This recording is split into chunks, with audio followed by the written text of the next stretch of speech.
Bonjour tout le monde et bienvenue dans ce live récapitulatif de la première nuit de WrestleMania. Qu'est-ce que c'était bien! Qu'est-ce que c'était cool comme show! Je sais pas vous, j'ai passé une excellente nuit, une excellente soirée à regarder WrestleMania, la première nuit de WrestleMania. Merci beaucoup, ça commence déjà les abonnements, c'est absolument fantastique. Merci beaucoup à Pablo DBST et à Simon NMT69 pour leurs abonnements, c'est très chouette de votre part. Quel plaisir, quel plaisir. Enfin voilà, on va faire le détail, de ce qui s'est passé, mais très agréablement surpris, j'ai envie de dire, par ce WrestleMania, alors que je partais optimiste. Je me disais, ça va être un bon WrestleMania. Ça a été, franchement, ça a été mieux que ce que j'avais vraiment anticipé, parce que je voulais un peu survendu. C'est pas survendu. Je vous ai donné vraiment les raisons qui font que j'étais hypé par certains matchs, mais il y avait des matchs dont j'attendais pas grand chose. Franchement, AJ Styles contre Omos, je partageais vos AJ Styles et Omos contre le New Day, je partageais certaines de vos réserves concernant les débuts de Omos. Concernant, il y a des gens qui se plaignent que t'es pas là, mon cœur. Je vous ai dit que Camille serait là que pour les pronostics. Concernant comment dirais-je, Braun Strowman contre Shane McMahon, on est tous d'accord pour dire que l'histoire elle pue du bec. Mais voilà, on a eu une très bonne soirée et on va commencer à en parler maintenant. Surtout que ça n'a pas très bien commencé pour eux. C'est ça ma première image? Ah non, c'est ça ma première image. Voilà. Ça n'a pas très bien commencé pour eux parce que y a eu une tempête qui s'est déclarée au début de WrestleMania, au moment où merci pour ton abonnement Driwez.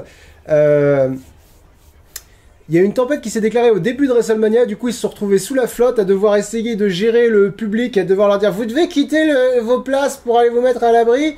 J'ai pas gardé l'image, c'est dommage. Ce qui nous a donné la magnifique image de Samoa Joe et Michael Cole dans des ponchos en plastique, vous savez les ponchos qu'on met pour la pluie.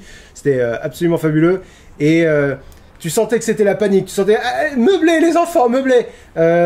Ils ont fait une interview de Shane McMahon totalement improvisée. MVP et Bobby Lashley ont interrompu la promo de Shane McMahon pour faire une promo eux-mêmes. Drew McIntyre est arrivé pour interrompre MVP. On dit, je me suis dit, c'est risqué ça parce que c'est le premier match de la soirée, Drew McIntyre contre Bobby Lashley. Est-ce que vous voulez improviser une promo maintenant?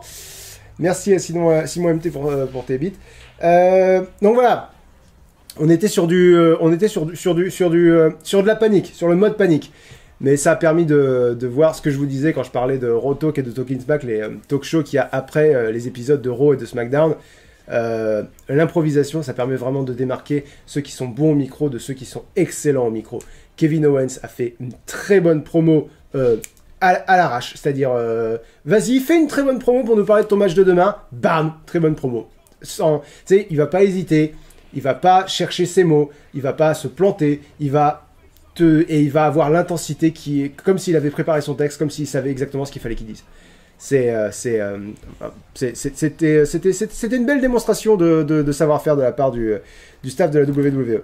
Vince McMahon nous a accueillis lui-même avec tout le roster sur la scène principale parce qu'il tenait à souhaiter lui-même la bienvenue au public puisque c'est la première fois depuis plus d'un an maintenant qu'il y a du public à la WWE et ça fait quelque chose, hein. Ça change, ça donne du relief au match, hein. Quand le public est là, quand le public est investi, ça change vraiment tout. Je m'étais habitué à ce qu'il n'y ait pas de public, mais ça change vraiment tout. Ensuite, une chanteuse que je ne connais pas qui s'appelle Bébé Rexha a chanté America the Beautiful, comme le veut la tradition à WrestleMania, ce qui était cool. C'était une belle performance. Là, il y a la guitariste dont j'ai pas réussi à trouver le nom, a fait un solo aussi. Bref, c'était sympa. Bonne petite introduction. Parlons d'introduction, ils ont fait une vidéo d'intro pour WrestleMania qui était encore très très cool en réutilisant des images de la vidéo de l'année dernière, vu que l'année dernière ça devait déjà être le thème pirate, mais WrestleMania a été annulé pour des raisons un petit peu évidentes. Et ensuite, on a eu... Ah oui, d'abord, on a eu une promo qui a servi absolument à rien, que j'ai pas noté pour d'introduction, de présentation des deux hôtes de WrestleMania, Titus O'Neil et Hulk Hogan. J'ai pas envie d'en parler, c'était vraiment rien, voilà, c'est vraiment rien. Donc je veux parler des bons trucs, je veux parler de ce qui m'a plu. J'ai noté plein de trucs sur les promos qu'ils ont improvisés pendant la pluie. Il y a le New Day qui s'est retrouvé avec Big E, parce que je vais pas pouvoir vous donner du contexte à chaque fois, mais Big E et Xavier Woods et Kofi Kingston sont une équipe de 3 catcheurs qui s'appelle le New Day, et ils ont été séparés lors du draft, qui est un événement annuel à la WWE, où globalement ils redistribuent les catcheurs dans les 2 différentes émissions principales de la WWE, et ils ont été séparés. Big E est resté à SmackDown et le New Day est allé à Raw, et là c'était un des rares moments où ils ont pu se retrouver et ils ont fait une promo ensemble, et c'était super sympa. Strowman a fait une promo, Kevin Owens a fait une promo, et ensuite on a pu, merci beaucoup Berzou01 pour tes beats, et ensuite on a eu le premier match de la soirée, Bobby Lashley contre Drew McIntyre. Donc le match a commencé extrêmement en retard, c'est-à-dire que la cloche a sonné à 2h45 alors que le show devait commencer à 2h heure française. Et globalement, c'était vraiment le match pour chauffer le public, quoi. C'était le match pour échauffer les muscles du public. C'était vraiment... Drew McIntyre... Camille était contente parce qu'elle avait pronostiqué que Drew McIntyre allait avoir les larmes aux yeux en arrivant sur le ring. Et ça n'a pas manqué. Il a eu une entrée spectaculaire. Il a toujours des flammes pendant son entrée, mais là, elles étaient super hautes. Et effectivement, en arrivant sur le ring, Drew McIntyre avait les larmes aux yeux. Je m'interromps une petite minute parce que je viens de me rappeler que je vous ai proposé un sondage et que je ne l'ai pas lancé. Donc allons-y pour le sondage. Le sondage, vous vous en doutez, c'est quel a été le match de la soirée d'après vous. Merci beaucoup à AstroWorld14 pour son abonnement. Quel a été le match de la soirée d'après vous? Le code pour voter, c'est l'ordre chronologique des matchs. Donc si vous pensez que c'est Drew McIntyre contre Bobby Lashley, vous votez 1. Et on fera on verra ce que vous en pensez en fin de live. Pourquoi je ne vois pas les résultats? J'ai lancé le sondage, mais il ne s'est pas lancé. Pour voter, vous devez faire un point d'exclamation, vote plus loin, le chiffre. Voilà, voilà. Voilà. Bah, écoutez, j'ai l'impression qu'on va découvrir ça. On va découvrir le...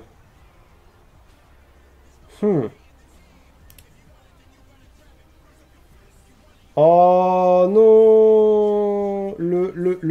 Fiche.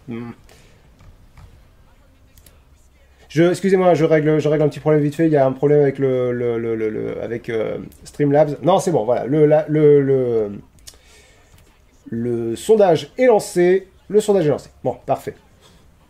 Je vous spoil pas, mais je regarde les résultats. Pour moi, il y a 3 matchs qui sont sortis du lot pendant le show. Et c'est les 3 matchs qui sont en tête. Donc, globalement, on est d'accord. Alors. Donc voilà, Drew McIntyre fait son entrée. Et globalement, ça a été, voilà, je vous disais, un match pour échauffer le public. C'était un match de... Drew McIntyre fait un gros spot et il s'arrête pour que le public fasse ouais. Bobby Lashley fait un gros spot et lui s'arrête pour que le public fasse bouh. D'ailleurs, Bobby Lashley a souvent joué avec le public pour les provoquer, quoi, histoire de bien asseoir le fait que c'est lui le heel de l'histoire. Et c'est cool, c'était vraiment très très cool. Là, ce que vous voyez, c'est Drew McIntyre qui fait un Tope con Hilo, qui est peut-être un hommage à The Undertaker, dans ce qui est communément admis comme étant le meilleur match de l'histoire de WrestleMania. Undertaker a fait un Tope con Hilo. Donc globalement, tu cours et tu sautes, tu fais un salto avant par-dessus la 3e corde, à l'extérieur du ring. Undertaker a fait ça dans son match contre Shawn Michaels à WrestleMania 26. Je suis très mauvais avec les chiffres, donc voilà. Mais bon, ceux qui savent de quoi je parle savent de quel match je veux parler. La raison pour laquelle on est sur un A et pas sur un A+, on me dit 25. Bon, la raison pour laquelle ce match a un A et pas un A+, c'est 2 trucs qui m'ont énormément dérangé pendant le match. D'une part, le montage. Il y avait des cuts absolument tout le temps, mais c'était à un niveau parodique. C'est-à-dire que, déjà, quand tu regardes les shows hebdomadaires, t'es habitué à ce que ça cut tout le temps et à ce que l'action, du coup, soit pas très visible. C'est genre, un coup ça cut, c'est insupportable. Là, j'avais l'impression que c'était encore pire. C'était genre, les gens vont s'ennuyer si tu cuts pas tout le temps. Donc, et ça rendait l'action assez difficilement lisible. Et en plus, je trouvais que l'arbitre comptait extrêmement vite. Et ça, c'est le genre de truc, moi, qui peut me sortir d'un match. Parce que, franchement, il y a une différence entre sortir d'un tombé à 2,5 et sortir d'un tombé à 2,9.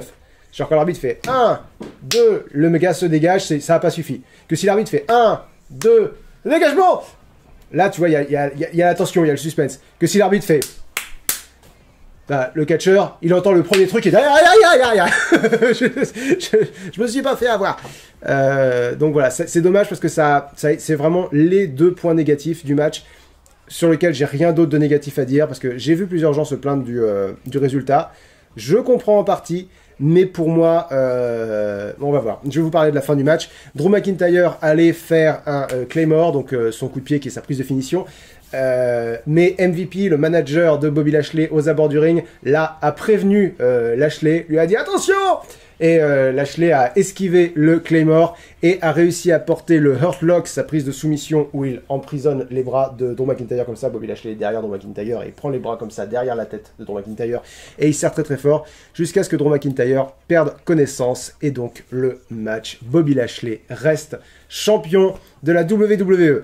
Si vous avez entendu mes pronostics, vous m'avez entendu dire que j'aurais préféré que Drew McIntyre gagne et pour moi, on allait vers une victoire de Drew McIntyre. Mais vous m'avez aussi entendu dire que si Bobby Lashley gagne, c'est pas si grave que ça parce que c'est bien qu'il double la mise sur Bobby Lashley. Si vous suivez aussi mes récaps de Raw, le mardi à midi, vous m'avez entendu dire que Lashley donne vraiment l'impression d'avoir mis un vrai terme définitif, enfin un terme strict, au règne de Drew McIntyre. On a affaire à un nouveau champion, à un nouveau règne. Et tout semblait indiquer qu'en fait c'était pas le cas, qu'en fait Bobby Lashley servait juste à ce que un heel, donc un catcheur méchant, un catcheur du mauvais côté de la force, ait le titre pour que Drew McIntyre puisse vaincre le dragon et récupérer le titre devant un public à WrestleMania, devant une foule en délire. Mais voilà, c'était pas le cas. C'était pas le cas. Drew McIntyre a vraiment juste... c'est vraiment juste la fin du règne de Drew McIntyre. Et donc le début de l'ère du tout-puissant, ce qui rend beaucoup moins bien en français, The Almighty Era de Bobby Lashley. Quelque part tant mieux. Quelque part tant mieux. Bobby Lashley mérite d'être champion depuis pratiquement qu'il est revenu. Et le fait qu'il soit protégé comme ça, je trouve ça extrêmement cool. Drew McIntyre a été champion pendant une bonne partie de l'année dernière. Pour moi, il perd pas grand chose en perdant le match. Donc, non, franchement, je suis très content. Très content de ce résultat-là, très content de ce match-là. Ensuite, on voit Bayley. Il y a beaucoup de gens qui avaient peur que Bayley soit pas dans le show parce qu'elle n'avait pas de match. Bayley qui est une des meilleures catcheuses de SmackDown en ce moment et une des plus grandes championnes de SmackDown. Et globalement, j'ai pas compris ce qu'elle a fait. Elle arrive et elle commence à dire ouais, Titus O'Neil en tant qu'hôte de WrestleMania, moi-même je suis hôte d'un talk show sur SmackDown et je peux te donner des conseils. Elle essaye aussi de donner des conseils à la NWO, donc la faction qui a été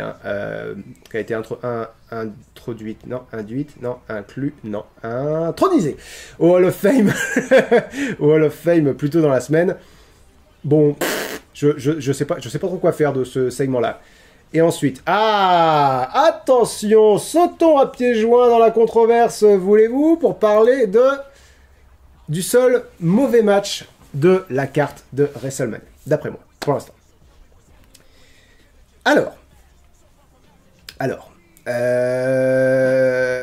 il y a plusieurs choses que j'aimerais vous dire et que j'hésite à vous dire. Vous allez voir de quoi on va parler. Donc, je vais prendre toutes les pincettes possibles, mais je me connais, il n'y aura pas suffisamment de pincettes. Donc, je vais... Comment ? Fais simple ? Non, je peux pas faire simple parce qu'il faut que je fasse précis. Donc, mais on va y aller, on va parler en détail de tout le match. Donc ça a commencé avec Naomi et Lana contre Carmella et Billie Kay. Ce que j'ai pas aimé dans ce match, Donc c'était un gauntlet match, je dis parce que vous êtes très nombreux, donc j'imagine qu'il y en a qui découvrent un peu le truc, qui se disent je vais commencer avec le bilan de WrestleMania, et pourquoi pas. Donc je vais vous dire le truc. Je vais vous dire comment ça se passe. Il y a 5 équipes féminines qui participent à ce match, et elles commencent à une équipe contre une équipe, et l'équipe suivante prend les vainqueurs, l'équipe d'après prend les vainqueurs de ce match-là, etc. jusqu'à ce qu'il ne reste plus qu'une seule équipe. Voilà. Donc on a commencé avec Carmella et Billie Kay contre Naomi et Lana. Aucune des deux équipes ne sont vraiment une équipe, j'ai envie de dire. C'est-à-dire que Billie Kay et Carmella sont en équipe depuis il y a 2 jours. Naomi et Lana, ça date d'il y a un peu plus longtemps, mais c'est pas une équipe établie non plus. Mais Naomi et Carmella sont d'assez bonnes catcheuses. Naomi est une très bonne catcheuse. Lana et Billie Kay sont moins au niveau, j'ai envie de dire. Elles sont pas au niveau du reste du roster féminin, on va dire ça comme ça. Du coup, quand Billie Kay a gagné avec un roll-up, ça fait un peu mal. Et pour le système de notation, je note chaque match individuellement et après j'accorde une match au match dans l'ensemble. Ce match-là, donc juste le match Naomi et Lana contre Carmella et Billie Kay, je lui ai mis un D+. Le plus, c'est que Billie Kay est drôle. C'est que Billie Kay fonctionne très bien en tant que personnage comique. Elle arrive en imitant Carmella, mais très mal. Et du coup, parce qu'elle essaye de trouver sa place dans la division par équipe féminine, elle s'est mise en équipe avec Carmella, mais pas... elle est très maladroite, quoi. C'est-à-dire qu'elle essaye de... Ouais, on est partenaire par équipe, on va faire tout pareil, ouais, ça va être bien.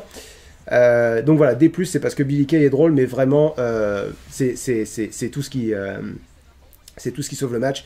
Pour moi, Naomi mérite mieux que de perdre avec un roll-up à WrestleMania, quoi. Ça m'a chatouillé dans le mauvais sens, quoi. Ensuite, on a eu Liv Morgan et Ruby Riott, l'équipe qui s'appelle le Riot Squad, qui est arrivée en costume de Harley Quinn et le Joker, ce qui était un petit peu cool, un peu surfait, si je peux me permettre. On voit souvent les catcheurs et les catcheuses arriver en Harley Quinn et en Joker, mais bon... Ça reste cool quand même. Billie Kay allait encore une fois gagner avec un roll-up, mais Carmella triche et l'arbitre voit, c'est-à-dire que Carmella aide Billie Kay dans son roll-up et l'arbitre la chope. Du coup, Billie Kay râle contre l'arbitre, ça la distrait et le Riot Squad parvient à éliminer Billie Kay et Carmella.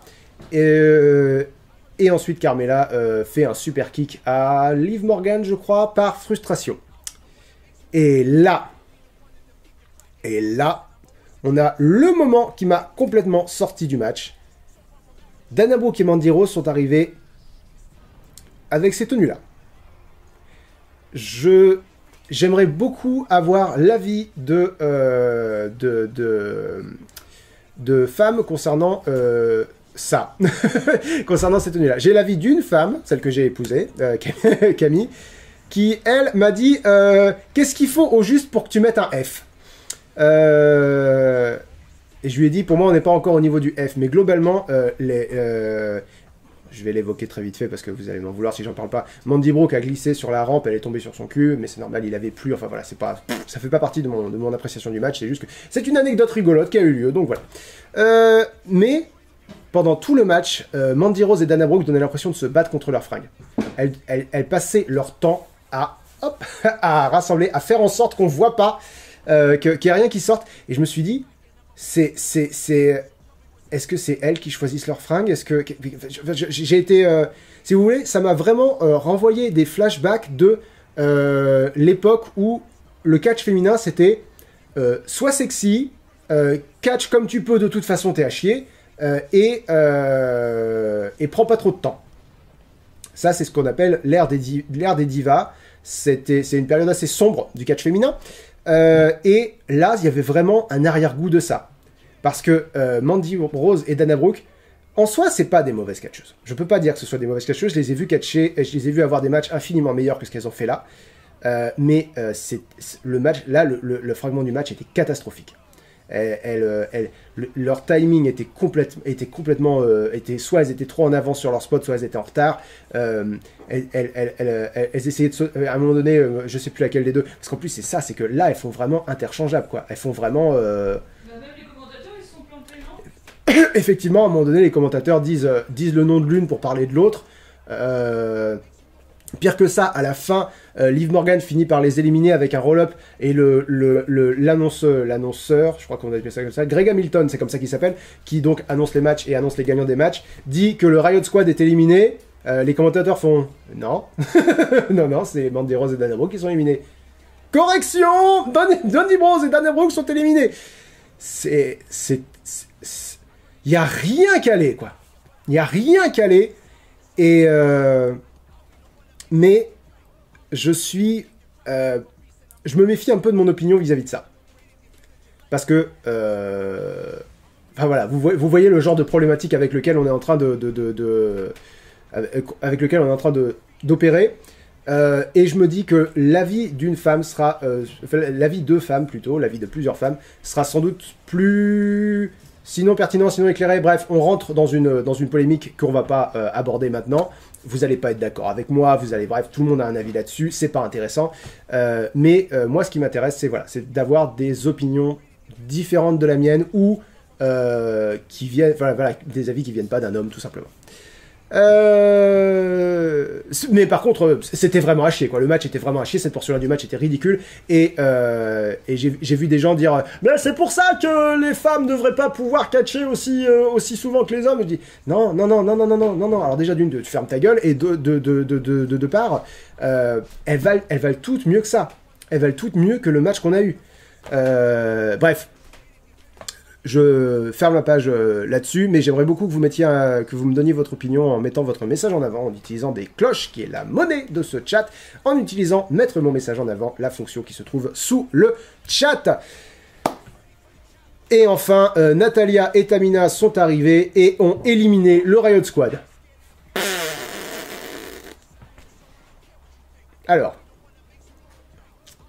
au-delà du fait que Tamina est mise en avant de façon très irrégulière par la WWE, c'est-à-dire que de temps en temps, elle va perdre tous ses matchs, de temps en temps, on va dire « Waouh, regardez comme elle est forte, regardez comme elle est géniale », sans qu'il y ait de développement entre les deux sections du truc. On est presque 400, vous êtes très intéressés par ce que je dis. Merci à tous, pensez à vous abonner, pensez à me suivre, ça fait plaisir. Donc au-delà du fait que Tamina soit pushée de façon très irrégulière, au-delà du fait que Natalya soit, je trouve, très fade dans le ring, le Riot Squad sont une équipe de babyface, donc une équipe de gentils, si je peux faire ce raccourci, qui viennent de battre deux autres équipes. Faites-les gagner. En plus, c'est la seule vraie équipe du match, parce qu'elles sont en équipe depuis très longtemps. Faites gagner le Riot Squad, quoi. La solution, elle était là. Parce que ce match, c'est pour gagner un match pour les titres par équipe féminin dans la deuxième nuit de WrestleMania. Donc voilà.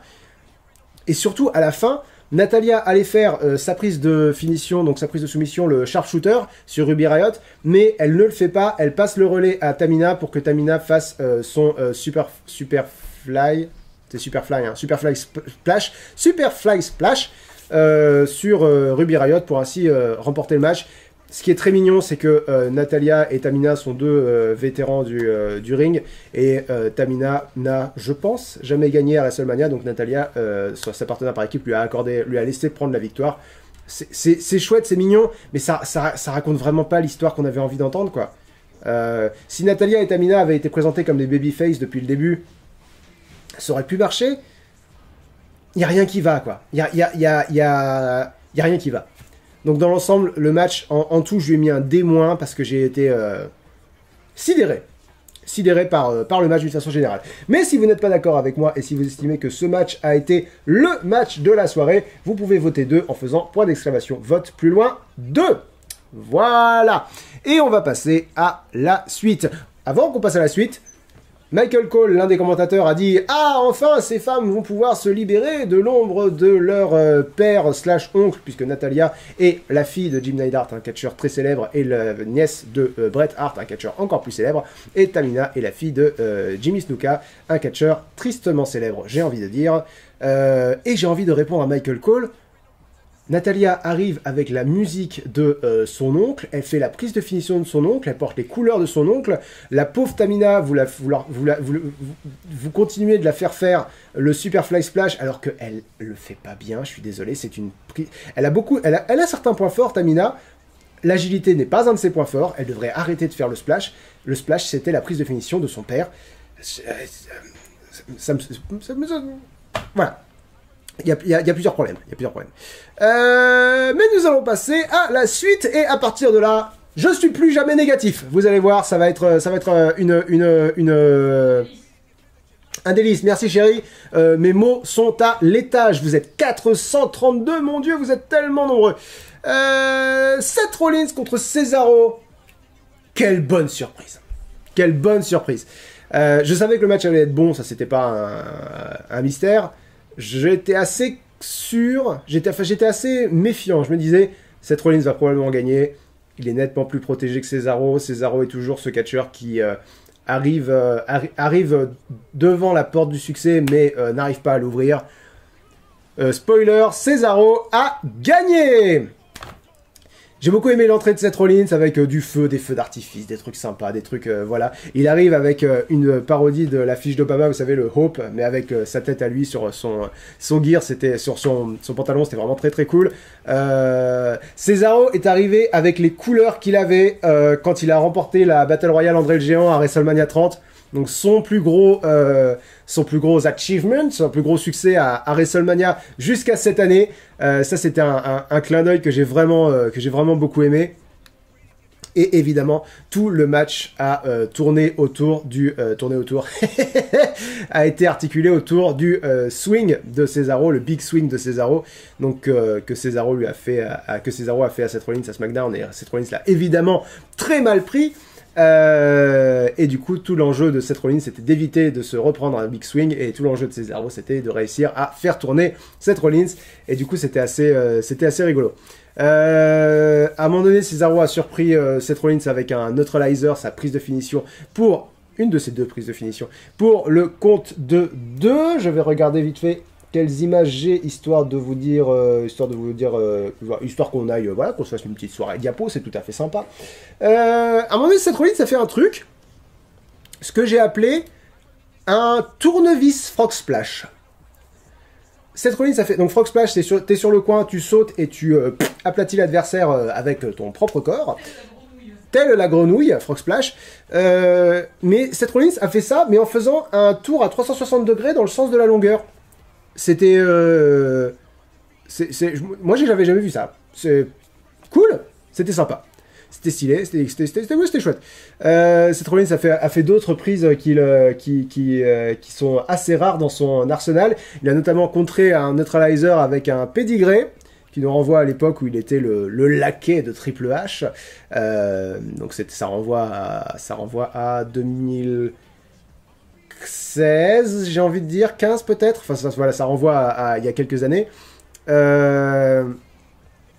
Qu'est-ce qu'il a fait d'autre? Ah, il a fait son coup de pied très stylé. Il a un nouveau coup de pied là qu'il a inauguré à Fastlane, où globalement il court pendant que son adversaire est comme ça, un genou à terre, et Seth Rollins se prend le pied dans la cuisse de l'adversaire et fait un coup de pied retourné du coup avec le pied. C'était très sympa. Le match en lui-même était vraiment très très cool. À un moment donné, Seth Rollins dit à Cesaro: j'ai survécu au neutralizer, parce que Cesaro a fait un neutralizer pour le compte de 2, je crois que je l'ai dit, mais je suis pas sûr. J'ai survécu au Big Swing, je suis un dieu. Il en fait 50 fois trop. Ça fonctionne extrêmement bien. Seth Rollins est un très bon heel, j'aime beaucoup Seth Rollins. J'aime beaucoup Cesaro aussi. Si, il fait le stomp, et d'ailleurs, merci chérie, tu me donnes une transition parfaite pour parler de la fin du match. Seth Rollins allait faire le stomp, mais Cesaro se relève au dernier moment pour lui porter un uppercut, un European uppercut, donc une des prises signature de Cesaro. J'ai écrit, il fait l'hélicoptère sans les mains, j'espère que je vais comprendre mes notes en les relisant. Globalement, il met Seth Rollins sur ses épaules et il tourne pour le déstabiliser, mais en plus Cesaro lâche Seth Rollins et met ses mains sur les hanches en continuant de tourner, en comptant uniquement sur l'inertie pour que Seth Rollins reste sur son dos. Cesaro est incroyable. Ensuite, Cesaro part pour faire un swing, un big swing sur Seth Rollins. Son record à SmackDown était de 22. Il réussit à pousser jusqu'à 23 swings et tu sens que ça n'a pas été évident. 23 tours du coup sur lui-même. Et il porte un neutralizer. Et Cesaro gagne le match. Cesaro gagne son premier, entre guillemets, parce que si on compte les kick-offs, c'est le deuxième, mais gagne son premier match en solo à WrestleMania contre l'un des meilleurs catcheurs de la WWE. C'est tellement mérité, ça fait tellement de bien. Et à la fin, je me suis dit, est-ce que ça méritera? Bah, allez, prends ton, allez, vas-y. Il y a des moments comme ça, il y a des moments où tu vis l'instant, quoi. T'es juste content de voir Cesaro gagner, puis du coup, t'as la banane, quoi. La banane, t'es juste content, et puis voilà. Allez, vas-y, prends ta note, Ça a été vraiment un très bon match. Ça fait très plaisir de voir Cesaro gagner. Il y a Eddie Kingston, un catcheur de AEW, qui a posté sur Twitter que Cesaro est l'un de ces catcheurs qu'on ne voit qu'une seule fois. Il n'a même pas dit dans une vie. Il dit des catcheurs comme Cesaro, on n'en verra peut-être plus jamais. Et Eddie Kingston, étant un catcheur, étant dans le milieu, voit des choses que je ne vois pas. Moi, je vois que Cesaro est extraordinaire, mais je vois pas que Cesaro est extraordinaire à ce point-là. Mais je suis sûr que beaucoup de gens le pensent. Je suis sûr que Cesaro est le catcheur préféré de ton catcheur préféré, quoi. Très bon match. Si vous pensez que Seth Rollins contre Cesaro est le match de la soirée, vous pouvez voter 3 points d'exclamation. Vote plus loin, 3. Ensuite, j'ai écrit interview des Dirty Dogs, on s'en fout. Ensuite, on passe au match pour les titres par équipe de Raw. Le New Day contre AJ Styles et Omos. L'enjeu du match étant que c'est le tout premier match de Omos. En théorie, en pratique, il a déjà. Mais c'est le premier match de Omos. Félicitations à lui, c'est absolument incroyable. Et c'est pour les titres par équipe du New Day, le titre par équipe de Raw. Je vous parlais de Biggie tout à l'heure quand on parlait d'introduction. Biggie fait l'introduction de l'entrée de Xavier Woods et Kofi Kingston, ce qui est absolument trop cool. Et en plus, Kofi Kingston et Xavier Woods arrivent avec une coupe de pirates, ce qui est absolument génial. Bref, tout fonctionne vraiment très bien. Ensuite, il y a AJ Styles qui fait son entrée. Je crois pas que j'ai d'image pour l'entrée de AJ Styles. Et c'est dommage parce que... non, j'ai pas. C'est dommage parce que... alors vous avez vu dès le début de ce live, il y a un énorme bateau sur la rampe d'entrée de WrestleMania, et il y a des effets pyrotechniques qui donnent l'impression qu'il y a une vague, mais tu sais, une vague de fumée, une vague de feu, quoi, une vague d'effets pyrotechniques qui c'est pas déverse le mot que je cherche, mais voilà, qui arrive pendant l'entrée de AJ Styles. C'était extrêmement cool. Et alors, le match se raconte très vite parce que globalement, le New Day isole AJ Styles, il se fout de sa gueule. Là, on a Xavier Woods qui joue du trombone pendant que Kofi Kingston fait du twerk au milieu du ring parce que ils arrivent à dominer AJ Styles. Pendant qu'ils dominent AJ Styles, ils sont en train de lui expliquer ce qu'ils font parce que AJ Styles et Omos ne sont pas une vraie équipe. Le New Day, ils sont en équipe depuis des années. Que AJ Styles et Omos, c'est leur premier match en équipe. Forcément, c'est le premier match d'Omos. Ralenti. Merci beaucoup, Monsieur Keps, pour ton abonnement d'une durée de 2 mois. Je me suis perdu. Donc voilà, ils sont en train d'expliquer à AJ Styles ce qu'ils sont en train de lui faire. Ils disent là, tu vois, on est en train de couper le ring en 2 parties pour que tu restes de notre côté. Ça, tu le saurais si tu savais comment on travaille en équipe. Voilà, donc globalement, ils s'amusent sur AJ Styles pendant que Omos, 2m21 toujours, hein, Omos, il est très impressionnant. Aux abords du ring. Regarde, et tu sais que c'est pas encore le moment qu'il intervienne, du coup il tend la main, mais c'est à peine s'il tend pas la main comme ça, genre c'est pas comme si vas-y AJ Styles, passe le tag, non, c'est vas-y, passe le tag. Alors, tu le passeras de toute façon au moment propice, mais voilà. Et d'ailleurs le moment propice finit par arriver, et quand le moment propice arrive, est-ce qu'on va atteindre les 500 viewers? Ça serait vraiment cool. Quand le moment propice arrive, qu'est-ce qui se passe? Omos détruit le New Day. Alors dans le catch on appelle ça no sell, c'est-à-dire ne pas vendre, c'est-à-dire sell, c'est j'allais dire faire comme si les prises faisaient mal, c'est-à-dire faire comme si tu te prends un coup à la jambe, bah, après pendant tout le match il faut que tu te rappelles que ah là là ma jambe est touchée.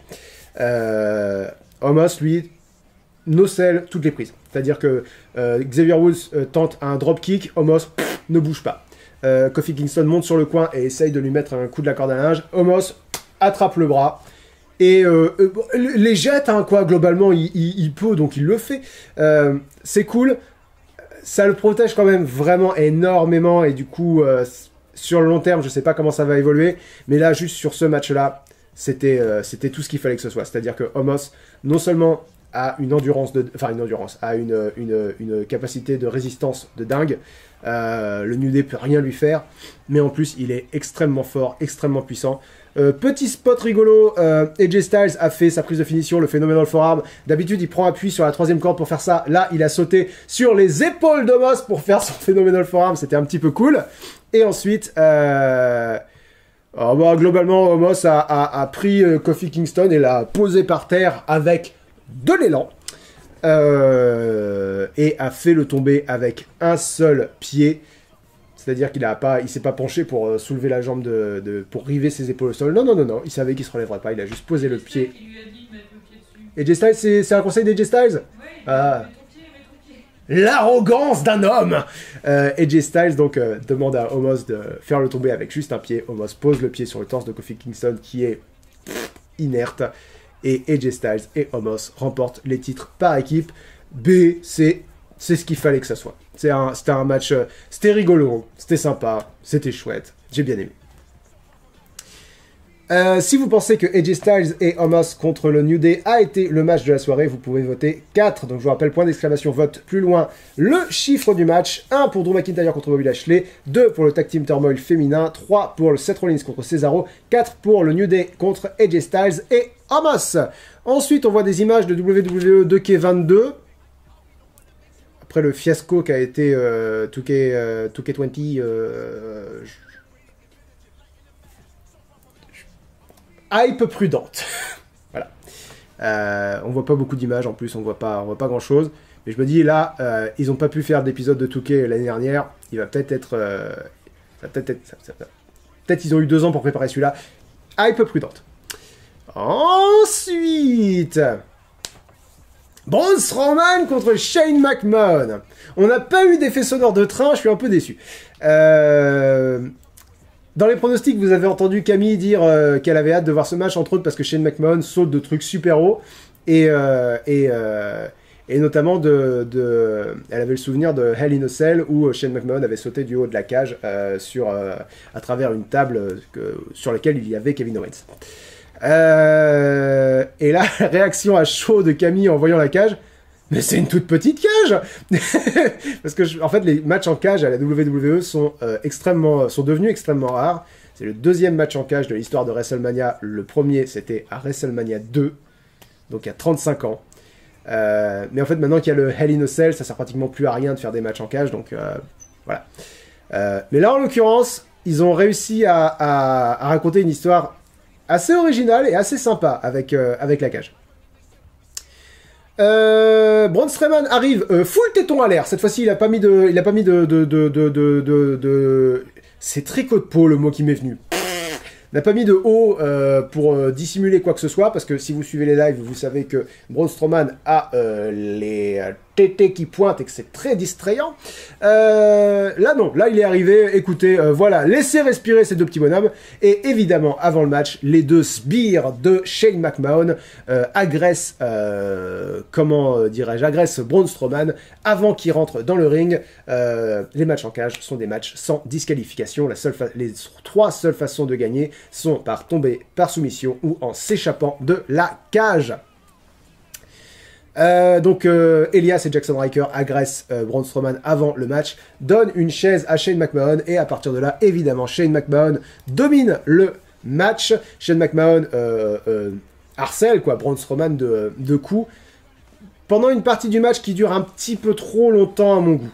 C'est-à-dire que j'aurais préféré que Shane McMahon domine un petit peu moins. Pour moi, Shane McMahon faut qu'il arrête de croire en sa propre hype. Shane McMahon, au bout d'un moment, faut qu'il accepte que c'est pas... Je dis tout le temps ça, c'est pas un vrai catcheur. Un vrai catcheur, c'est pratiquement un oxymore, mais c'est pas un catcheur. Son personnage n'est pas quelqu'un qui s'entraîne pour être le meilleur catcheur. Son personnage, c'est je suis prêt à tout pour gagner. Je fais des trucs de dingue et c'est comme ça que je gagne. Je saute d'endroits qui sont beaucoup trop hauts, je prends tous les risques et c'est comme ça que je gagne. Mais non, là on a eu la version de Shane McMahon où il fait ses petits coups de poing de merde, il fait ses coups de pied de merde. Il a tenté un coast-to-coast d'ailleurs, il a porté un coast-to-coast sur Braun Strowman, donc une de ses prises de finition à Shane McMahon. 486, ça me ferait très plaisir qu'on atteigne les 500 avant la fin du live. Donc si vous avez des potes qui hésitent à regarder...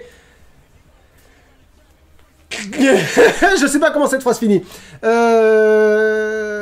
Donc voilà, Shane McMahon a réussi à porter un coast-to-coast, je l'ai dit, sur Braun Strowman, mais pour le compte de 2 uniquement. Je regarde vite fait mes images. Oui, à un moment donné, Shane McMahon a arraché un morceau de la cage pour taper Braun Strowman avec. C'était un peu cool, mais toujours pareil, je me dis, Shane McMahon gagne trop, là, Braun Strowman, il est vraiment censé être c'est un monstre, quoi. Vous allez me dire, j'ai l'air vachement négatif par rapport à ce match. Pourquoi est-ce que je lui ai mis un B? Parce que vous voyez déjà la note que je lui ai mis. Merci beaucoup à Simon MT69 qui a offert 10 abonnements. Il régale. C'est la tournée de Simon MT69. Merci beaucoup à toi d'avoir offert 10 abonnements à la communauté. Shane McMahon, vous vous demandez peut-être pourquoi est-ce que ça a fini par être un B.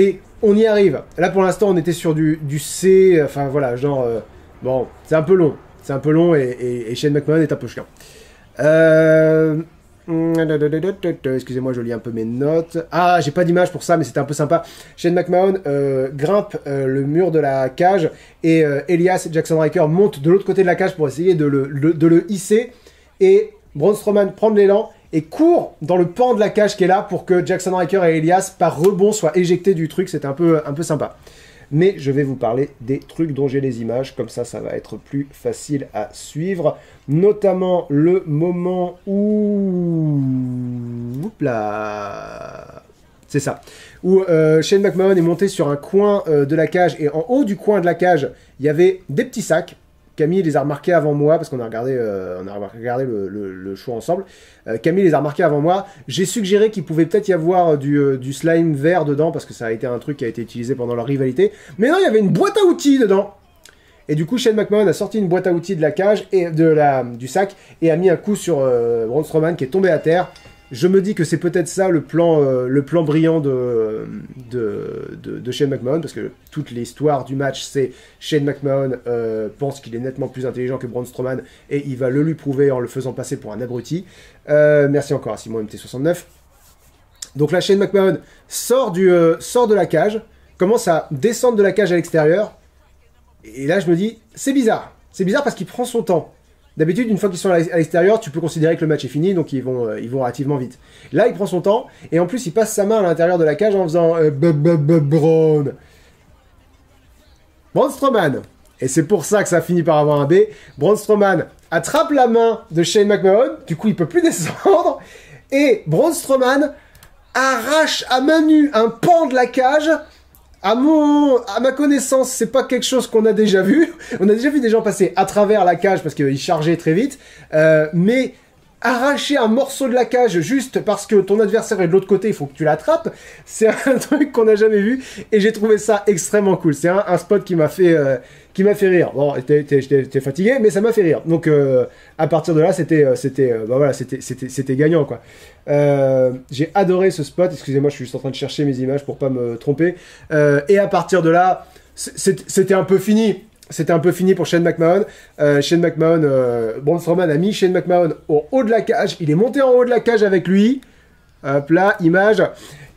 Il lui a dit qui c'est qui est stupide maintenant? Et il a jeté Shane McMahon dans le ring du haut de la cage. Ça doit faire tellement mal. Parce que les sauts impressionnants de Shane McMahon, quand il est tombé de Hell in a Cell, ou quand il est tombé de l'échafaudage où il était à WrestleMania 35, sa chute a été amortie par quelque chose. Dans le Hell in a Cell, c'était la table des commentateurs. Sous la table des commentateurs, je crois qu'on voit vite fait qu'il y avait un matelas. À WrestleMania 35, il y avait aussi un truc. Là, non. Là, il tombe sur le ring. Alors, vous allez me dire, le ring, il y a une surface de protection, il y a des ressorts. Ça reste du bois, quoi. Ça reste une surface. À mon avis, là, il a bien douillé, Shane McMahon. Braun Strowman, qui aurait pu redescendre à l'extérieur du ring, à l'extérieur de la cage pour remporter le match, redescend à l'intérieur de la cage, porte un running power slam, sa prise de finition, sur Shane McMahon, histoire de bien faire comprendre qui c'est qu'il a gagné. Et Braun Strowman fait le tomber sur Shane McMahon pour remporter le match. Regardez comme il est content. Et en même temps, tout le principe de Shane McMahon, c'était de montrer que Braun Strowman est stupide. Mais est-ce que, quand tu provoques un mec comme ça, est-ce que c'est pas toi qui es débile d'entrée de jeu? Est-ce que c'est pas une très mauvaise idée? Moi, je pense que si. Je pense que c'est une très mauvaise idée. Donc voilà, B pour ce match. On oscille entre le B+, parce que le coup d'arracher le pan de la cage, j'ai trouvé ça vraiment trop cool. Moins parce que Shane a vraiment dominé une trop grosse portion du match. D'après moi, si vous pensez que Braun Strowman contre Shane McMahon est le match de la soirée, n'hésitez pas à voter pour lui en votant 5 points d'exclamation, vote plus loin 5. Vous me dites que je suis arrivé à 500 viewers, je le croirai quand je le verrai. Pour l'instant, nous sommes à 493 d'après mes chiffres. Merci beaucoup à Sin Vol Esprit pour les 300 bits. Ensuite, nous allons passer à... Avant de passer au match suivant, nous avons un autre segment avec Bayley qui interrompt les commentateurs parce que Bayley est dans une comment dirais-je, une rivalité en sous-texte, on va dire ça comme ça, avec Michael Cole, avec le commentateur Michael Cole. Et donc elle les interrompt, elle commence à les provoquer. Bayley est très cool. Bayley est vraiment très cool. Je pense qu'elle va avoir un spot demain. Je pense qu'elle va avoir un... Mais vous savez ce que je pense, on en a parlé dans les pronostics. Je pense que... Merci beaucoup Kili Kamars pour les 25 bits. Je pense que Bayley va faire un talk show demain, va faire un épisode de son talk show demain et que ça va être le retour de Becky Lynch. Et j'ai tellement hâte. Je dis demain, mais c'est ce soir, vraiment, c'est cette nuit. Donc j'ai vraiment hâte de voir ça. Et ensuite, on a... Je vous ai dit qu'il y avait 3 matchs qui sortaient du merci beaucoup Victor Hive pour les 6 bits. Je vous ai dit qu'il y avait 3 matchs qui sortaient du lot. Je vous ai dit que Seth Rollins et César Rouen faisaient partie. Et il reste plus que 2 matchs sur la carte. Donc vous savez que les 2 derniers font partie de ces 3-là. Ce match-là, je peux pas dire que ça a été... 507, on a atteint les 500 viewers, merci à tous. Je peux pas dire que ça a été mon match préféré de la soirée. Je pourrais le dire, mais je suis pas sûr. Ça se joue entre lui et le main event, vraiment. Mon match préféré de la soirée, ça se joue entre lui et le main event. Merci beaucoup à Pepiniris87 pour l'abonnement. Camille, c'est son match préféré de la soirée. Je ne serais pas surpris que ce soit le match préféré de la soirée d'un certain nombre d'entre vous. D'ailleurs, si vous voulez, je vous le dis maintenant, si vous voulez voter pour ce match, c'est point d'exclamation, vote plus loin 6 pour voter pour Damien Priest et Bad Bunny contre The Miz et John Morrison. On va en parler, on va décortiquer ce match tous ensemble parce que A+, c'est la note maximale. C'est-à-dire que ça se mérite quoi, à A+. J'ai mis A+, à des matchs excellents à TakeOver là, cette semaine. Donc à A+, ça se mérite. Pourquoi est-ce que ce match a eu A+? C'est parti, on commence. D'abord, The Miz et John Morrison arrivent sur le ring en chantant leur diss track sur Bad Bunny. Ça m'a fait sourire beaucoup plus que ce que j'aurais voulu. Ils arrivent avec des gars déguisés en lapin. C'était complètement absurde, mais ça m'a fait beaucoup trop sourire. Et ça n'avait rien à voir avec Pâques. Camille vient de faire le rapprochement entre le fait qu'il y ait des lapins dans l'histoire et le fait que le rappeur s'appelle Bad Bunny. Elle pensait que c'était parce qu'on était à Pâques qu'il y avait des lapins.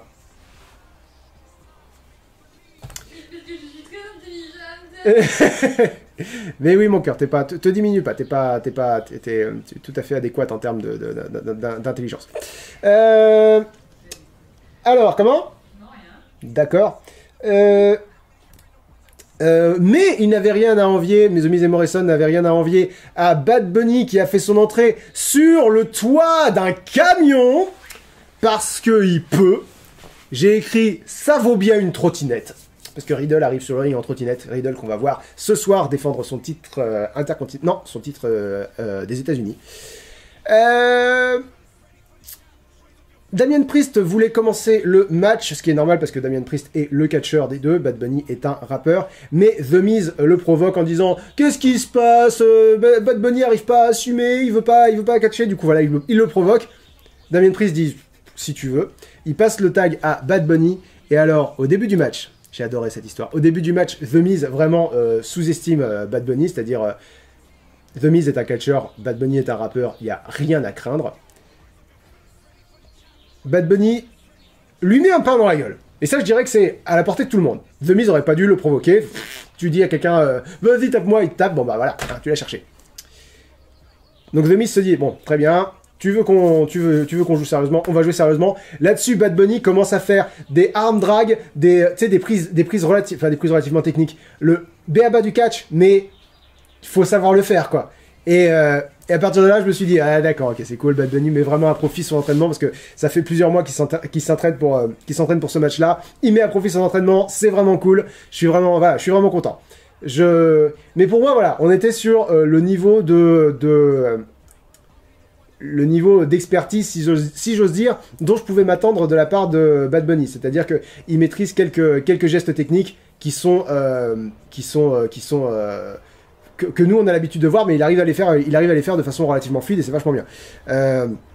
Donc du coup, The Miz et John Morrison réadaptent leur jeu en se disant, d'accord, il s'est entraîné, on va catcher comme si on était contre un catcheur, on va arrêter de le sous-estimer, on va commencer à le prendre au sérieux, et à partir de là, The Miz et John Morrison dominent, parce que c'est ce qu'il faut, eux c'est des vrais catcheurs, il faut pas qu'ils se fassent dominer par...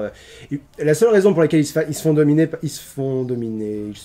oui, par Bad Bunny, c'est parce que ils l'ont pris de haut, ils l'ont sous-estimé, du coup, ils se retrouvent à patauger. Mais une fois qu'ils le prennent au sérieux, ils sont meilleurs, donc il faut qu'ils restent meilleurs, et c'est une excellente chose. Jusqu'à ce que Bad Bunny, sauf erreur de ma part, passe le tag à Damian Priest. Là, Damian Priest commence à s'en prendre aux deux adversaires. À un moment donné, et là c'est le moment où ça a commencé, où j'ai commencé à me dire, d'accord, Bad Bunny a pris le minimum, il a pas seulement pris ça au sérieux, il s'est investi. Bad Bunny et Damian Priest, je vérifie juste que c'est bien la prochaine image, ouais. Damian Priest et Bad Bunny ont une séquence synchronisée où Bad Bunny et Damian Priest esquivent un coup de poing, du coup leur adversaire se retrouve dos à eux, ils leur font la prise de Damian Priest où globalement l'adversaire est en face de moi de dos, pouf, au niveau de la tête, donc tu te prends les avant-bras de chaque côté de la tête, et ensuite ils leur portent tous les deux de façon synchronisée un Falcon Arrow. Ce qui est une vraie prise, et je me suis dit, waouh, d'accord, donc Bad Bunny, il a poussé, je savais pas encore moi ce qui m'attendait, Bad Bunny, il a poussé encore plus loin que juste apprendre à faire un match, il a appris à faire un match bien, quoi, il a appris une vraie, enfin, au moins une vraie prise de catch, au moins une vraie prise offensive de catch, et à partir de là, on est plus ou moins passé à la fin du match, et ça a été, mais tout le match a été incroyable. Bad Bunny a fait un tornado DDT sur Damian Priest. Il a rebondi sur les cordes et il a fait un tornado DDT sur Damian Priest, n'importe quoi, sur John Morrison. Ensuite, il a passé le tag à Damian Priest. Ils ont fait un spot où Bunny a envoyé Priest dans les cordes et Priest a sauté par-dessus la troisième corde en prenant appui sur la deuxième corde pour atterrir sur Miz et Morrison. Et après ça, Bad Bunny est monté sur le coin et a répété son spot, le spot qu'il a rendu célèbre à la WWE, où il a fait un énorme crossbody du haut du coin à l'extérieur du ring sur The Miz et John Morrison. Là-dessus... Damian Priest et The Miz retournent sur le ring. Damian Priest allait faire un... j'ai oublié comment il a appelé sa prise de finition. Il lui a changé de nom. C'est plus le Reckoning, c'est autre chose. Bref, il allait faire sa prise de finition sur The Miz. Mais The Miz contre avec un Skull Crushing Finale. Et là, je me suis dit... Enfin, je me suis pas dit longtemps, attends, ils vont faire gagner The Miz ou ils vont faire que Damian Priest sort de la prise de finition de The Miz. C'est bizarre. Mais en fait, c'est parce que Bad Bunny arrive et interrompt le tombé. Et je me dis, c'est tellement cool, c'est Hit the Light, merci. C'est tellement cool que Bad Bunny puisse faire tous les spots qu'il a envie de faire. Tu sens que le gars, il s'est investi à fond. Tu sens que c'est un rêve d'enfant. Et en plus, je me demande si, peut-être pas la majorité, mais une énorme partie du public qui était là à WrestleMania était là pour Bad Bunny. Bad Bunny est une star plus grande que la WWE. Pas plus grande que n'importe quel catcheur de la WWE, plus grande que la WWE lui-même. Un gars dans les coulisses a dit, je suis dans le... pas dans les coulisses, mais un gars dans l'arène, un gars dans le public dit, c'est incroyable, il y a plus de gars qui ont des t-shirts Bad Bunny que des t-shirts de n'importe quel catcheur. Et je me dis, voir Bad Bunny autant investi, mais vraiment vivre son rêve, quoi. C'est-à-dire, c'est pas mon métier, c'est pas ce que je fais, je suis rappeur, je suis pas catcheur, mais ça fait 3 mois que je m'entraîne pour ce match et j'ai tous les spots que je fais tous les spots que je veux faire. Je fais des spots impressionnants, je fais des spots rigolos, je fais des moqueries, je fais j'interromps un tombé. Enfin voilà, moi j'ai vraiment trouvé ça vraiment trop cool. J'ai pas arrêté de sourire pendant tout le match. Donc voilà, Bad Bunny interrompt le tombé, retourne dans le coin. Bad Bunny tient la cordelette. C'est une règle que j'ai appris au sujet du catch l'année dernière, que dans un match en tag, le tag compte que si la personne qui est sur les abords du ring tient la cordelette de tag. C'est-à-dire que s'il la tient pas, le tag peut pas passer. Bad Bunny tient la cordelette. C'est le genre de détails qui font tout, quoi. Qui font vraiment tout. Comment ? Homos la tenait pas, la cordelette. Homos ne tenait pas la cordelette. Techniquement, Homos n'est jamais rentré dans le match, hein, je plaisante. Et là, on a le spot du match. C'est-à-dire que déjà, j'étais sur, ok, c'est un A, peut-être un A+. Et là, on est sur le spot du match. Damien Priest va pour passer le tag à Bad Bunny. Morrison tire Bad Bunny des abords du ring. Bad Bunny lui colle un Canadian Destroyer à l'extérieur du ring. Je vous ai fait une petite animation pour que vous sachiez ce que c'est un Canadian Destroyer. Ah non, d'abord, ça c'est l'illustration de The Miz qui fait un skull crushing finalé sur sa prise de finition sur Damien Priest. Alors, je vous ai fait une petite animation parce que c'est pas évident, parce que c'est une prise qui est assez complexe à regarder. Globalement, faites attention à la tête de John Morrison, parce que c'est John Morrison qui se prend la prise, et Bad Bunny qui l'a fait. C'est pas une prise que... Et alors là, c'est... Je suis désolé, je vais le dire parce que je le pense. C'est un des rares moments où j'ai regretté de suivre Dynamite parce que à AEW, le Canadian Destroyer, ils le font très régulièrement. Ça arrive dans un épisode sur 2, quoi. C'est Pental Zero Miedo le fait très régulièrement. J'ai vu la moitié des Rock'n'Roll Express le faire, alors que les gars ils sont à la retraite depuis 30 ans. Je vois Dustin Rhodes le faire régulièrement. Et pour moi, ça a un peu enlevé à la magie du Canadian Destroyer. Je vous dis ça parce que la réaction de Camille, j'aurais aimé pouvoir la filmer et j'aurais aimé pouvoir... En fait, j'étais tellement dedans que j'ai pas fait gaffe vraiment à sa réaction. Je me dis juste, waouh, quelqu'un qui voit jamais un Canadian Destroyer, il voit Bad Bunny faire ça, il se dit, waouh, waouh, ça envoie. Mais évidemment, quand tu suis le catch, c'est pour ça que je vous dis, moi, j'ai l'habitude de les voir les Canadian Destroyer et puis je vois des retraités le faire et du coup, moi qui, enfin, voilà, quand tu vois le truc, tu te dis, c'est celui qui prend la prise qui fait presque tout, presque tout. Mais voilà, celui qui prend la prise fait beaucoup, quoi. Mais quand tu sais pas ça, et l'essentiel du public qui était là à WrestleMania ne savait pas ça, waouh! Waouh, c'est parfait, quoi. C'est parfait. Et après ça, j'ai pas pris d'image, c'est un peu dommage. Et après ça, comment dirais-je, Damien Priest prend, je sais plus lequel des deux, The Miz, bah ici, c'est plus important que ce soit The Miz. Damien Priest prend The Miz sur ses épaules et Bad Bunny lui fait un crossbody, donc la prise qu'il a fait au Royal Rumble, donc le fait de se jeter corps en travers sur l'adversaire, se jette sur The Miz et fait le tomber. Bad Bunny et Damien Priest remportent évidemment le match, mais nom de Dieu, Bad Bunny a tout déchiré. Bad Bunny a tout déchiré. Ça a été un match incroyable. J'ai écrit version modifiée du Doomsday Device. Doomsday Device, c'est la prise de finition des Road Warriors / Legend of Doom. Ils ont eu deux noms parce qu'ils ont catché dans 2 fédérations différentes. C'est une grande équipe de l'histoire du catch et le Doomsday Device, c'est l'un des deux prend l'adversaire sur ses épaules et l'autre lui fait un coup de la corde à linge depuis le coin. Là, ils ont fait un crossbody depuis le coin, donc c'est pour ça que je dis version modifiée du Doomsday Device. Le Bunny Device, on ne sait pas. Le Doomsday Bunny, c'est peut-être mieux. A+. Si je mets pas A+, à ce match-là, à quoi je mets A+, quoi. C'est génial. Génial. J'ai envie de dire, peut-être le meilleur match de célébrité, parce que match de célébrité, c'est un truc qui a lieu très régulièrement à la WWE, c'est on fait venir quelqu'un d'extérieur à la WWE, quelqu'un qui n'est pas catcheur de carrière, et on lui fait avoir un match. Peut-être le meilleur match de célébrité que j'ai vu. Et j'inclus Pat McAfee contre Adam Cole là-dedans. Parce que Pat McAfee est... c'est un sportif, quoi. C'est un athlète de haut niveau. Tu sais que tu peux t'attendre à un certain niveau, quoi. Et puis Pat McAfee, c'est pas Bad Bunny, quoi. Bad Bunny a vraiment une aura de star qui dépasse largement celle de Pat McAfee, qui s'implique autant, alors que lui, le sport n'est pas son domaine du tout. Ça m'a fait sourire pendant tout le match. J'étais juste content de voir le match, quoi. Juste content de voir le match. Et c'est le genre de truc que tu vis qu'à WrestleMania, j'ai envie de dire. Enfin, ça a été génial. Ça a vraiment été génial. Vous êtes 524. Merci beaucoup à tous. Pensez à vous abonner. Pensez à me suivre. N'hésitez pas. Hein, je fais des lives tous les mardis midi, tous les jeudis à 13h et tous les samedis midi. Voilà. Alors je me doute que vous êtes aussi nombreux parce que c'est WrestleMania. Parce qu'on est dimanche aussi peut-être.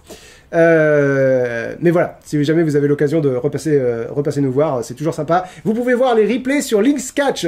Je vous dis ça très vite fait avant qu'on aborde le main event de la première nuit de WrestleMania 37. Nom de Dieu que c'était génial! Pourquoi j'ai pas d'image? Oui, non, c'est normal, j'ai pas d'image, je le savais, bougez pas. Hop. Bam!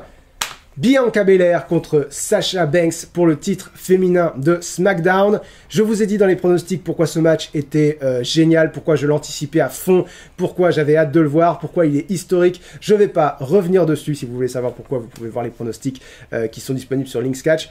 Mais elles ont... À la fin du match, j'avais envie de lui donner un A. Très sérieusement. À la fin du match, j'avais envie de lui donner un A. Et je me suis rappelé certains trucs. Notamment ce dont je vais vous parler maintenant. Donc Sasha Banks fait son entrée. J'ai pas la référence. S'il y a une référence à un personnage de fiction particulier, parce que je trouve sa tenue très comment dirais-je, marquée. J'ai l'impression qu'il y a une référence qui me manque. Donc s'il fait référence à quelque chose, surtout n'hésitez pas à me le signaler en mettant votre message en avant, parce que je ne sais pas. Je ne sais pas. Moi, ça m'a évoqué vite fait Maléfique, mais les couleurs de Maléfique sont moins fluo que ça, donc pour moi, c'est pas ça. Mais voilà, n'hésitez pas à me dire. Et alors, une des raisons qui font qu'après coup, j'ai préféré mettre A+ à A, parce que c'est un truc que j'avais oublié à la fin du match, mais qui m'a franchement, j'allais dire ému aux larmes. Je crois que oui, je crois que j'avais les larmes aux yeux à ce moment-là. C'est, alors, Sasha Banks fait cette tête-là, c'est-à-dire que, comment dirais-je, caractérisation de personnage basique, Bianca Belair est la gentille, elle sourit tout le temps, Sasha Banks est la méchante, elle fait la gueule, quand elle sourit, c'est par arrogance, mais globalement, elle est pas contente, quoi, elle est pas, voilà. Et au moment où ils ont fini d'annoncer le match, juste avant que la cloche sonne, ou juste après que la cloche sonne, je sais plus, Bianca Belair se met à pleurer, pas vraiment à pleurer, mais à avoir les larmes aux yeux, et à ce moment-là, Sasha Banks, qui est toujours dans son... Je suis la méchante. Elle voit Bianca Belair envahie par l'émotion du moment. Et pendant quelques secondes, elle brise leur personnage. Et on voit Sasha Banks sourire à Bianca Belair. On voit cette complicité absolument magnifique entre les deux femmes qui savent qu'elles sont en train de vivre un moment historique. Et ça... Voilà. Je suis en train de chialer rien qu'en parlant, c'est ridicule. C'est toi, tu te moques pas de moi. Voilà. J'anticipe parce que je sais que ça vient. C'était très beau. C'était vraiment très beau. J'ai adoré juste ce moment-là. Juste ce moment-là où elle... parce que on les a entendus dire je suis tellement fier de ce moment-là parce que c'est plus grand que moi, parce que je représente non seulement toutes les femmes, mais en plus je représente les femmes afro-américaines, et on est dans le main event de WrestleMania, ça me dépasse tellement. Bianca Belair a dit à Naomi, une autre quelque chose afro-américaine qui a plus d'ancienneté qu'elle, qu'elle aurait dû avoir ce spot. Naomi lui a dit mais ferme ta gueule, t'as ce spot parce que tu le mérites amplement. Et là tu sens tout le poids de cette fierté, tout le poids de ce que ça représente pour elle. Voilà, tu vois ça, quoi. Tu vois, et c'est magnifique. C'est magnifique. Le match était pas mal non plus. Globalement, le match, c'était raconté sur l'idée que niveau technique, elles sont à peu près au même niveau, mais Bianca Belair est plus forte. Et du coup, Sasha Banks compense en étant plus... le mot qui me vient, c'est vicieuse, plus... Comment? T'as dit quelque chose? Ah non, c'est ton son dans ton truc. Ah oui, tu fais un son de notification, mon cœur. Merci beaucoup à quelqu'un pour je ne sais pas quoi. Mon logiciel a bugué, je ne sais pas du tout qui je dois remercier pourquoi. Mais merci. Je crois que c'est un host, ça. Je crois que c'est un host et les hosts, je les vois pas. Mais merci beaucoup. Donc Sasha Banks a été plus... a tordu les règles, quoi, si vous voulez. A été plus agressive, on va dire ça comme ça. Notamment, un spot qu'elle a fait souvent, c'est prendre les cheveux de Bianca Belair, parce que elle a une énorme... c'est pas natte, c'est pas tresse, elle a une énorme masse de cheveux, je n'y connais rien en cheveux. Elle a une énorme masse de cheveux ce serait un jeu vidéo, ce serait évident, ce serait son point faible. Et donc du coup voilà, Sasha Banks a essayé de lui prendre la tresse, a essayé de tirer sur sa tresse, a essayé d'utiliser ça à son avantage plusieurs fois dans le match. Ce qui normalement est illégal. Normalement t'as pas le droit d'utiliser les cheveux de ton adversaire, t'as pas le droit de prendre l'adversaire par les cheveux. Qu'est-ce que j'ai pris comme spot? Oui, il y a eu ce spot là, on parlait de la force de Bianca Belair. Sasha Banks se jette en crossbody depuis le ring à l'extérieur du ring sur Bianca Belair. Bianca Belair l'encaisse, fait une roulade arrière, se relève avec Sasha Banks dans les bras. Ok, met Sasha Banks sur ses épaules, soulève Sasha Banks en développé, je sais pas, c'est pas développé couché, c'est développé. Elle tient Sasha Banks à bout de bras au-dessus de sa tête, elle monte les escaliers aux abords du ring, elle va sur les abords du ring et elle jette Sasha Banks à bout de bras dans le ring. Waouh. La force de Bianca Belair. Donc voilà, ça c'était impressionnant. J'ai pris beaucoup trop de notes, c'est ridicule, je vais pas pouvoir vous parler de tout ça. Mais bon, globalement, attendez, bougez pas, je regardais mes photos. C'est quoi la prochaine photo?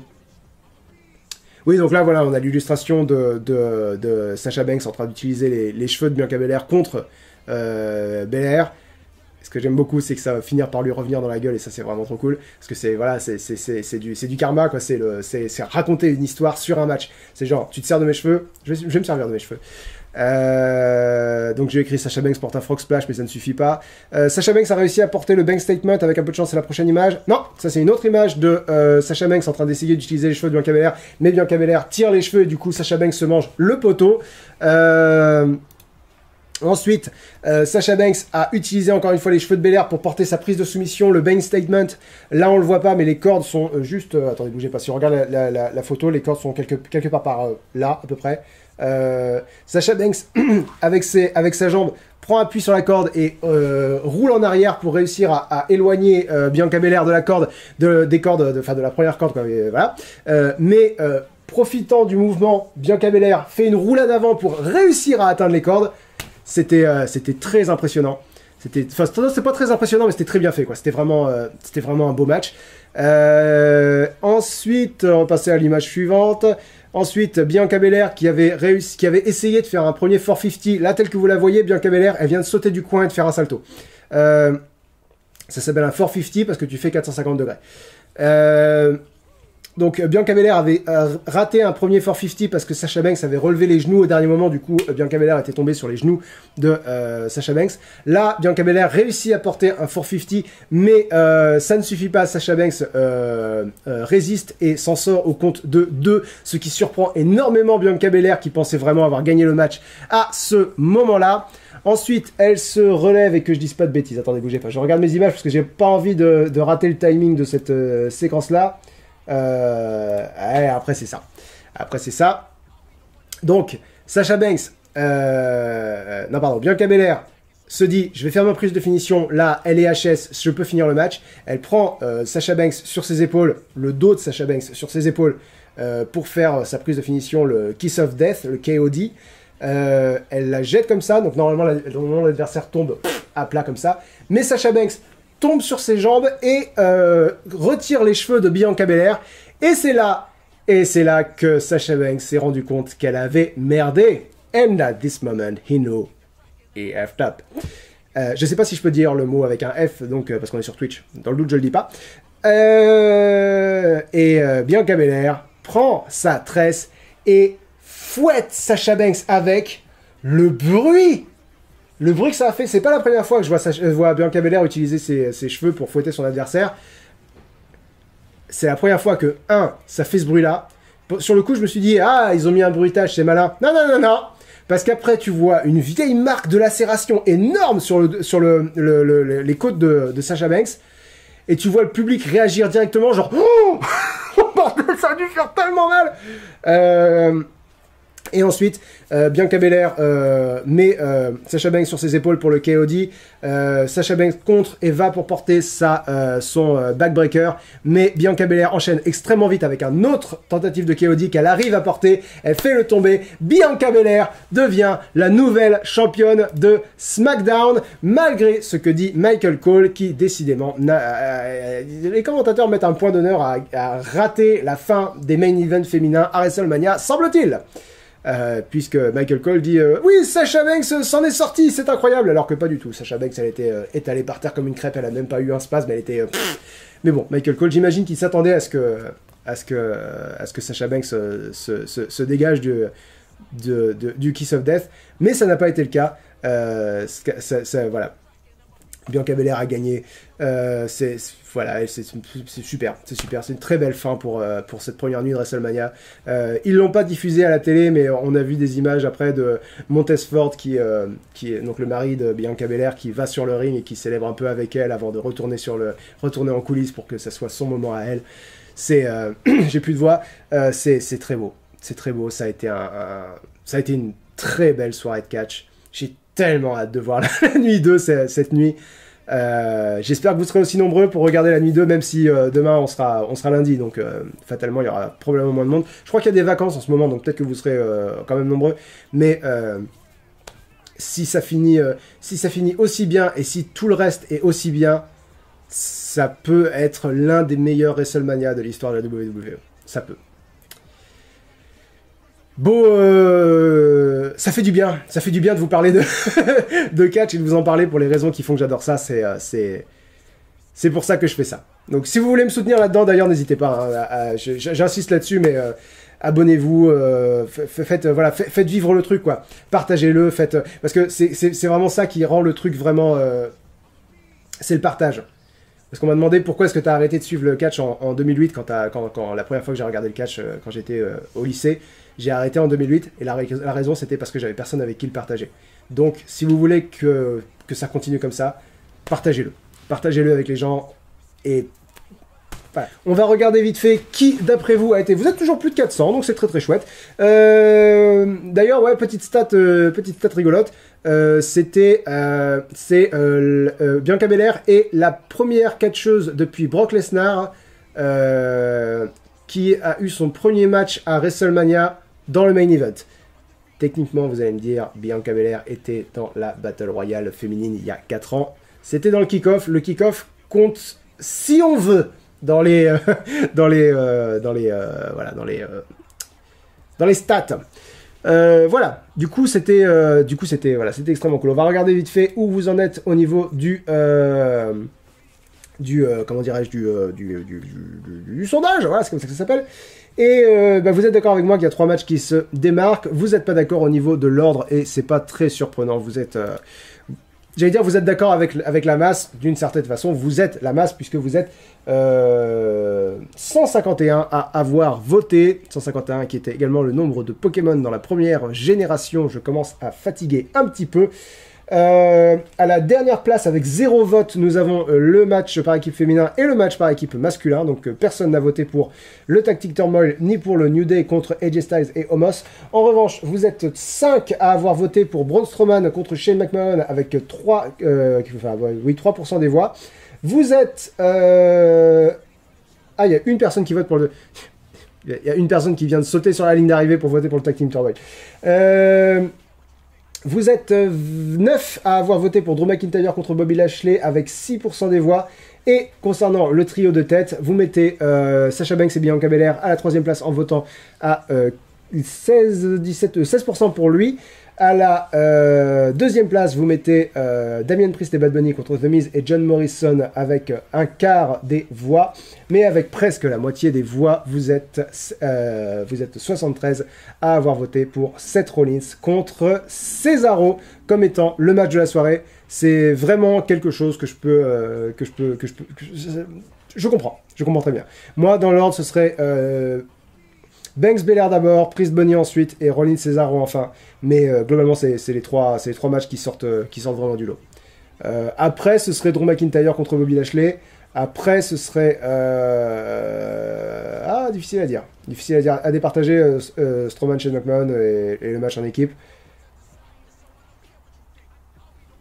Je vais privilégier Strowman contre Shane McMahon parce qu'il y avait le message... le très beau message universel. Si quelqu'un te traite d'abruti, jette-le du haut d'une cage.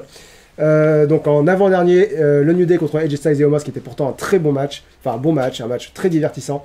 Et enfin, le match féminin dont j'ai déjà parlé pendant très longtemps. Merci à tous pour vos votes, merci à tous pour votre implication. Voilà, merci à tous d'être restés. Vous êtes 350, c'est énorme. Bon, on est un dimanche soir, donc forcément, vous avez plus de disponibilité. Si jamais vous avez envie de venir voir le... comment dirais-je, le récap de la nuit 2 de WrestleMania, ce sera demain à peu près aux mêmes horaires, donc je commencerai après 16h, je dirais, je peux pas vous dire à quelle heure précisément, mais après 16h, attendez pas avant, je dis ça parce que plusieurs personnes ont commencé à attendre à partir de 13 ou 14h, faites pas ça, parce que je regarde le show en live, et puis après, je dors, et puis après, je prépare le live, ça demande du temps, ça demande de la préparation, donc faites pas ça, m'attendez pas trop, mais j'espère quand même que vous serez nombreux demain, en fin d'après-midi, pour parler de WrestleMania Nuit 2, on fera un retour sur les pronostics pour savoir qui, de Camille, de moi, ou de vous, ayons eu le plus de pronostics justes. Je vous dis pas qui c'est qui mène, parce que voilà, pour ménager le suspense.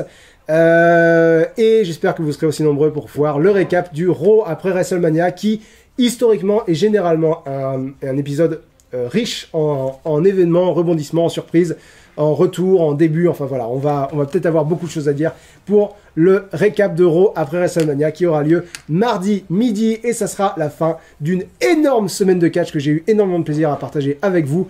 On se retrouve demain pour parler de WrestleMania. Bisous tout le monde et bonne fin de journée. Ciao!